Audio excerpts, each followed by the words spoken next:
قرآن کریم میں اللہ پاک ارشاد فرماتا ہے وما ارسلناک الا رحمت للعالمین، اے نبی ہم نے آپ کو ساری کائنات کے لیے رحمت بنا کر کے بھیجا ہے۔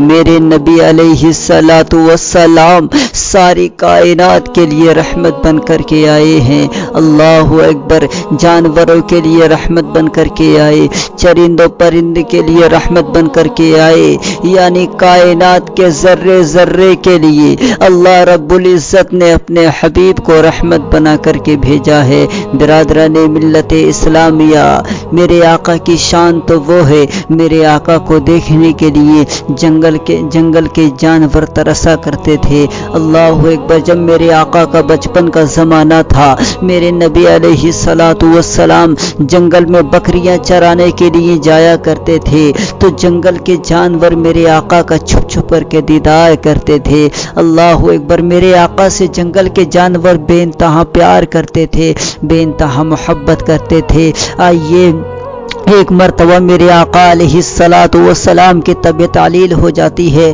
بخار آ جاتا ہے۔ میرے آقا حضرت دائی حلیمہ کے گھر تھے۔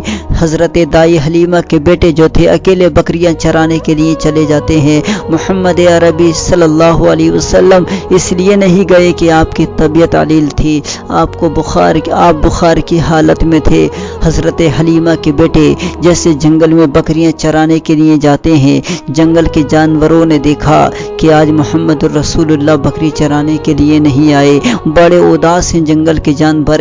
اسی طرح سے 2-3 روز ہو گئے، صرف دائی حلیمہ کے بیٹے بکریاں چرانے کے لیے آیا کرتے تھے، لیکن محمد الرسول اللہ نہیں آتے تھے۔ تو جنگل کے جانوروں نے سوچا کہ 3 روز ہو گئے، 3 روز سے ہم نے آقا کا دیدار نہیں کیا، آخر کیا کیا جائے، کیسے نبی کا دیدار ہوگا۔ انہی میں سے کسی شیر نے کہا کہ ایسا کرتے ہیں کہ آج آقا کی بکری کو جو ہے ایک بکری کو چھپا لیا جائے، نبی پاک صلی اللہ علیہ وسلم چھڑانے کے لیے بکری کو آئیں گے تو ہم نبی کا دیدار کر لیں گے۔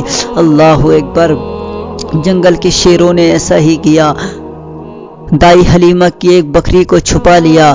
دائی حلیمہ کے بیٹے اپنے گھر آتے ہیں اور آنے کے بعد کہتے ہیں کہ ابھی بڑا غضب ہو گیا، جو سب سے زیادہ دودھ دینے والی بکری تھی اسے جنگل کے شیر اٹھا کر کے لے گئے۔ حضرت دائی حلیمہ رونے لگتی ہیں۔ اللہ اکبر، میرے آقا کا بچپن کا زمانہ ہے۔ میرے مصطفیٰ کہتے ہیں کہ اماں کیوں رو رہی ہو؟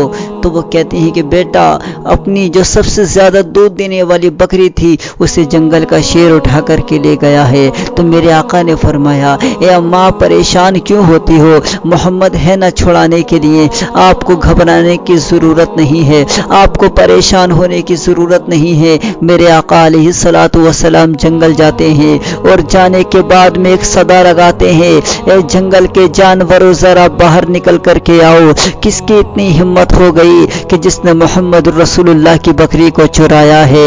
اللہ اکبر، اتنے میں جنگل کے شیر بکری کو لیے ہوئے چلے آ رہے ہیں اور آنے کے بعد میں اپنی پیشانی کو مصطفیٰ کے قدموں میں رکھ دیتے ہیں اور کہتے ہیں کہ یا رسول اللہ، ہم نے آپ کی بکری کو چرایا ہے، یہ خطا ہم نے کی ہے، لیکن اے اللہ کے رسول، ہم نے آپ کی بکری کو کس لیے چرایا ہے؟ یا رسول اللہ، 3 دن سے آپ کا دیدار نہیں کیا، آپ کے دیدار کے لیے ہماری آنکھیں ترس گئی تھیں، آپ کو دیکھنے کے لیے ہم بے چین و بے قرار تھے۔ یا رسول اللہ، آپ کو دیکھنے کے لیے ہم نے اس بکری کو چرایا ہے، ہم نے